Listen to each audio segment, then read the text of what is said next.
Kali ini kami dari kelompoknya Karen dan teman-teman akan bawakan presentasi tentang Sunshine dan Trust in God untuk final kami.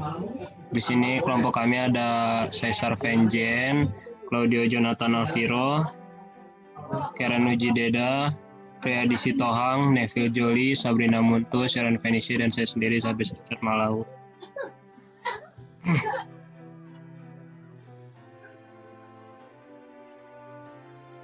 Jadi yang pertama kami akan membahas tentang sunshine. Dalam Alkitab terdapat dalam Pengkhotbah 11 ayat 7, bunyinya demikian, terang itu menyenangkan dan melihat matahari itu baik bagi mata. Jadi emang matahari ini adalah salah satu sumber energi untuk manusia.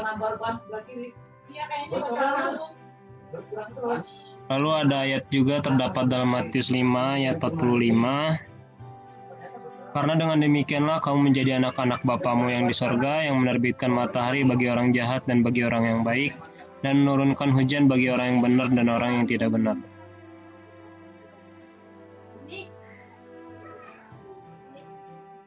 Lalu dalam buku Healthful Living halaman 132 sampai 142 juga ada kutipan mengatakan, jika semua dapat menghargai sinar matahari dan menjemur setiap barang pakaian di bawah sinar matahari yang mengeringkan dan membersihkan, lumut dan jamur dapat dicegah. Ini adalah satu-satunya cara ruangan dapat dijaga dari kotoran.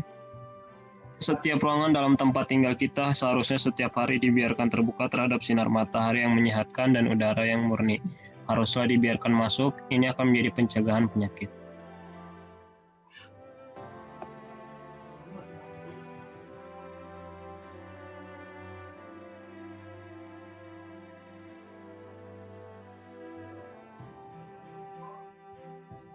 Lalu dalam Bible Echo tanggal 23 Februari tahun 1903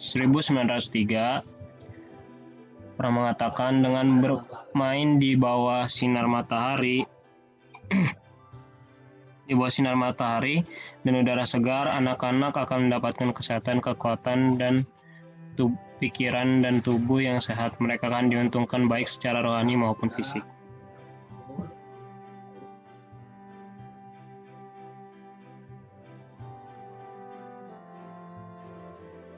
Oke, saya akan melanjutkan dari Jabez.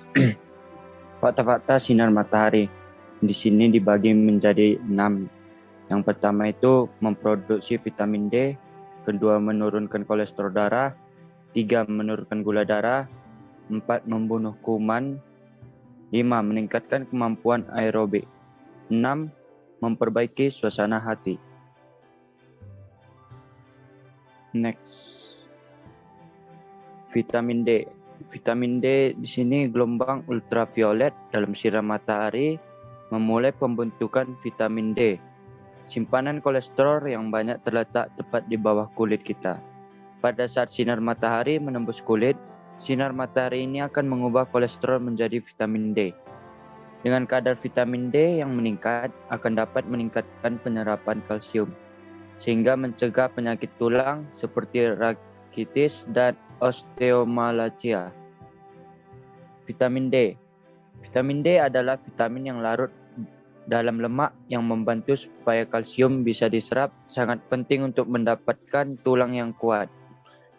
Tugas lainnya di dalam tubuh kita adalah mengatur pertumbuhan sel atau membantu untuk mengurangi timbulnya kanker, membantu fungsi neuromuskular dan imun, dan mengurangi peradangan. Beberapa penelitian menemukan bahwa vitamin D sangat penting untuk mencegah penyakit jantung, diabetes, kanker, infeksi, dan penyakit autoimun.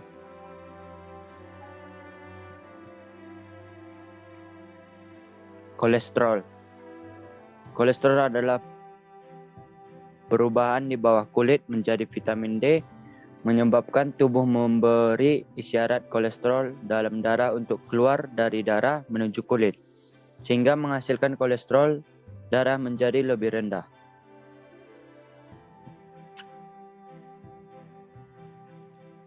Di sini gula darah. Sinar matahari bertindak sebagai insulin dengan memudahkan penyerapan glukosa ke dalam sel tubuh. Ini akan merangsang tubuh untuk mengubah gula darah atau glukosa menjadi gula yang disimpan atau glykogen yang disimpan dalam liver atau hati dan otot sehingga menurunkan gula darah. Dan terakhir, saya membahas obat pembasmi kuman. Matahari mempunyai kemampuan untuk membunuh bakteri, virus-virus, dan jamur.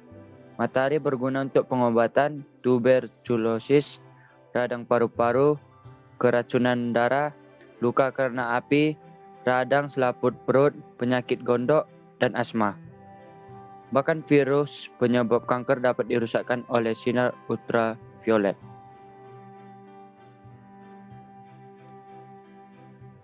Meningkatkan kemampuan aerobik, sinar matahari dapat meningkatkan kapasitas darah, membawa oksigen dan mengirim ke jaringan-jaringan.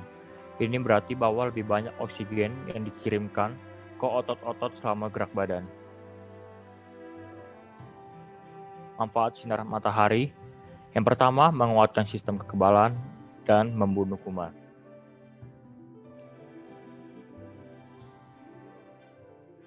Exercise atau gerak badan benar-benar penting untuk menjaga kesehatan, tetapi baik, sinar matahari mempunyai banyak manfaat yang serupa, tetapi tidak menggantikan tempat gerak badan.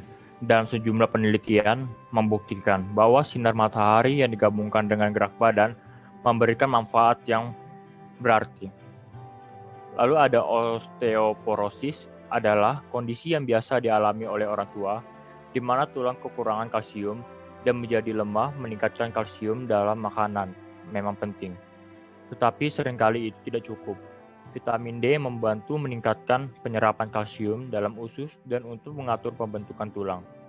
Cara paling aman dan terbaik memperoleh vitamin D adalah menjemur kulit di bawah matahari. Beberapa menit sinar matahari di wajah dan tangan Anda setiap hari akan menghasilkan semua vitamin D yang Anda butuhkan. Berjemur dengan cukup bisa melindungi kita dari kerusakan kulit.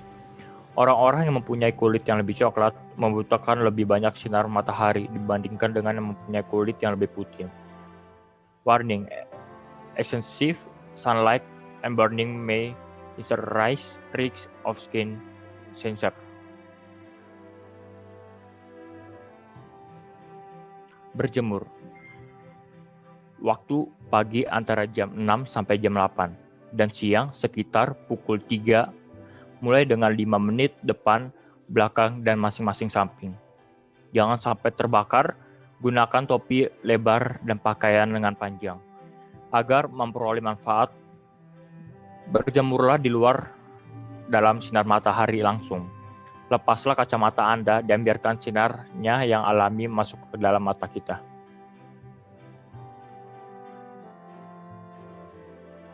Dengan menggunakan sunglasses, Anda mengurangi sinar matahari yang masuk ke dalam mata, dan itu berarti mengganggu proses alami tubuh untuk mempertahankan kesehatan.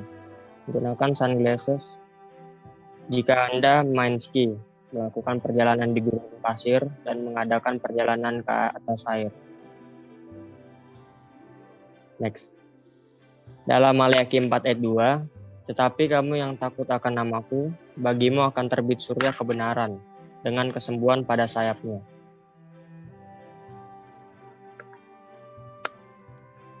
Jangan lupa menggunakan sunglasses saat merasa terlalu panas. Sekian dari pelajaran.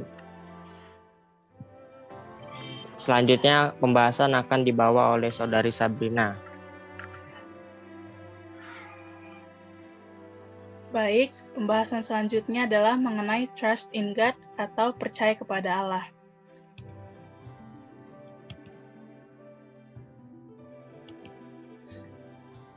Sebagai ayat pembuka terdapat dalam Amsal 3 ayat 9. Percayalah kepada Tuhan dengan segenap hatimu, dan janganlah bersandar kepada pengertianmu sendiri. Akuilah Dia dalam segala lakumu, maka Ia akan meluruskan jalanmu. Ada kutipan yang mengatakan dari buku My Life Today halaman 151 yang ditulis oleh Ellen G. White, mengatakan, "Gratitude, rejoicing, benevolence, trust in God's love and care, these are health's greatest safeguards." Yang artinya, ucapan syukur, penuh sukacita dan percaya kepada kasih karunia dan penjagaan Tuhan adalah kesehatan yang paling tinggi bagi tubuh. Kemudian dalam Mazmur 91 ayat 1 sampai 2. Orang yang duduk dalam lindungan yang maha tinggi dan bermalam dalam naungan yang maha kuasa akan berkata kepada Tuhan, "Tempat perlindunganku dan kubu pertahananku, Allahku yang kupercayai." Ada sebuah cerita, saya akan membacakan. Tidak sedikit di zaman Kristen dan bangsa Kristen ini menggunakan media daripada percaya pada kuasa Tuhan yang hidup. Sang ibu menonton di tempat tidur anak yang sakit sambil berseru, "Aku tidak bisa berbuat apa-apa lagi. Apakah tidak ada dokter yang memiliki kekuatan untuk memulihkan anak saya?" Kemudian ibu ini diberitahu tentang obat yang luar biasa yang dilakukan oleh beberapa peramal atau penyembuh magnetik dan dia mempercayainya. Menempatkannya sebagai benar di tangan setan seolah-olah dia berdiri di sisinya. Dan dalam beberapa banyak kasus adalah kehidupan masa depan anak yang dikendalikan oleh kekuatan setan yang tampaknya selanjutnya akan dibahas oleh teman saya.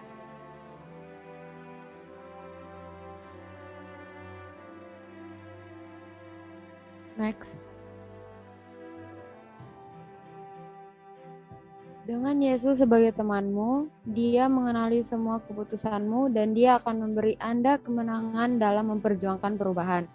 Dia akan berjalan di sampingmu sebagai teman yang selalu ada. Kesedihan, kecemasan, ketidakpuasan, penyesalan, rasa bersalah, ketidakpercayaan, semua cenderung memecah kekuatan hidup dan mengundang penyakit dan bahkan kematian. Seseorang yang pikirannya tenang dan puas kepada Tuhan mendapatkan kesehatan bagi tubuh dan kekuatan bagi jiwa. Dia sangat senang ketika kita mendesak belas kasihan dan berkat-berkat, sebagai alasan mengapa Dia hendaknya memberikan berkat-berkat yang lebih besar kepada kita. Dia akan lebih dari memenuhi harapan, yaitu orang-orang yang bertawakal kepadanya. Ketika kita rendah hati dan menyesal, kita berdiri di mana Allah bisa dan akan mewujudkan dirinya kepada kita. Dia sangat senang ketika kita mendesak belas kasihan dan berkat-berkat masa lalu sebagai alasan mengapa Dia hendaknya memberikan berkat-berkat yang lebih besar kepada kita. Kita dapat belajar untuk mempercayai Allah sehingga kita melihat bagaimana Dia telah membuktikan dirinya dapat dipercaya dalam kehidupan kita dan kehidupan orang lain. Di dalam Raja-Raja 8 ayat 56 kita dapat membacanya, "Segala puji bagi Tuhan yang telah memberikan istirahat kepada rakyatnya Israel seperti yang Dia janjikan. Tidak ada satu kata pun yang dapat memenuhi janji-janji baik yang telah Ia berikan kepada Musa. Sesungguhnya pada yang demikian itu." Hal yang telah itu benar-benar terdapat tanda-tanda yang jelas, yaitu sebuah buku kabar yang tidak perlu. Dokumen sejarah memverifikasi peristiwa-peristiwa itu dan berbicara tentang kesetiaan Allah kepada umat-Nya. Setiap orang Kristen dapat memberikan kesaksian pribadi tentang kepercayaan Allah sebagaimana kita melihat pekerjaannya dalam kehidupan kita, memenuhi janji-janjinya untuk menyelamatkan jiwa kita dan menggunakan kita untuk tujuannya.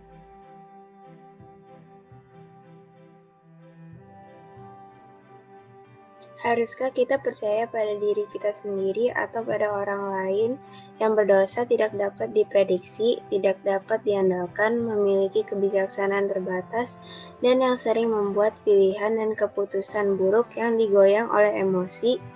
Atau apakah kita percaya kepada Tuhan yang bijaksana, Maha Tahu, berkuasa, ramah, penyayang, dan mengasihi Allah yang memiliki niat baik bagi kita? Pilihan harus jelas. Tetapi kita gagal mempercayai Tuhan karena kita tidak mengenalnya. Seperti yang telah dinyatakan, kita tidak dapat berharap untuk percaya pada seseorang yang pada dasarnya adalah orang asing bagi kita. Tetapi itu mudah diperbaiki. Allah sekali-sekali tidak menjadikan bagi seseorang sesuatu pun, seperti anak-anak dan anak-anak yatim yang ada padanya, sehingga mereka mampu untuk yang perlu kita ketahui tentang Allah. Dia telah dengan ramah sediakan bagi kita dalam Alkitab firman kudusnya kepada umatnya. Allah Maha Tahu atas segala sesuatu dan tidak ada sesuatu yang tidak diketahuinya.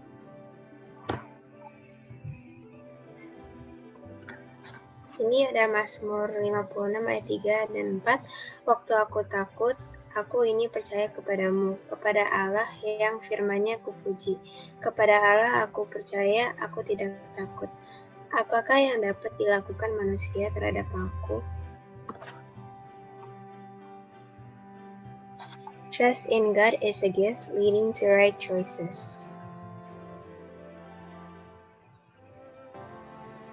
Di sini ada ayat, ini ayat yang tadi, dan bahasa Inggrisnya, when I am afraid, I put my trust in you. In God, whose word I praise, in God I trust, and I am not afraid. What can mere mortals do to me? Dan berikutnya ada ayat dari Yeremia 17 ayat 7. Diberkatilah orang yang mengandalkan Tuhan, yang menaruh harapannya pada Tuhan.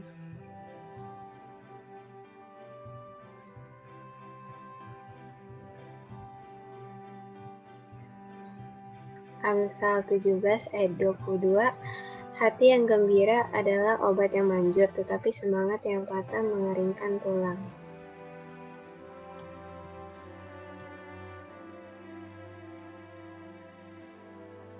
Apakah kamu tahu bahwa kepercayaan yang kamu anut bisa mempengaruhi kesehatan?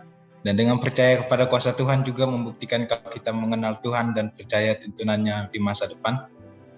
Gaya hidup terbaik akan memberikan kesejahteraan fisik dan pertumbuhan emosional dan spiritual. Selalu mulailah hari Anda dengan pikiran tentang rasa syukur, sukacita, kedamaian, kesabaran, keramahan, kebaikan, kesetiaan, kesopanan, dan pengendalian diri. Setiap hari, luangkan waktumu untuk berhenti dan memikirkan apa yang menjadi terpenting bagi hidupmu. Luangkan waktumu dengan bersama orang-orang terkasih, khususnya keluargamu.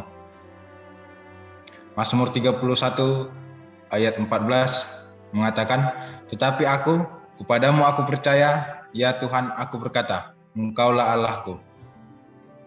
But I trust in you, Lord, I say, you are my God. The Bible refers the God of love who wants you to live a long, happy, and healthy life. Jadi, untuk menutup, saya punya satu pantun, yaitu sore hari berawan jingga, jelas terlihat di atas bukit. Jika kesehatan tidak dijaga, tubuh akan mudah sakit. Sampai di sini presentasi yang kami bawakan. Terima kasih, jangan lupa subscribe, like, dan komen YouTube ini.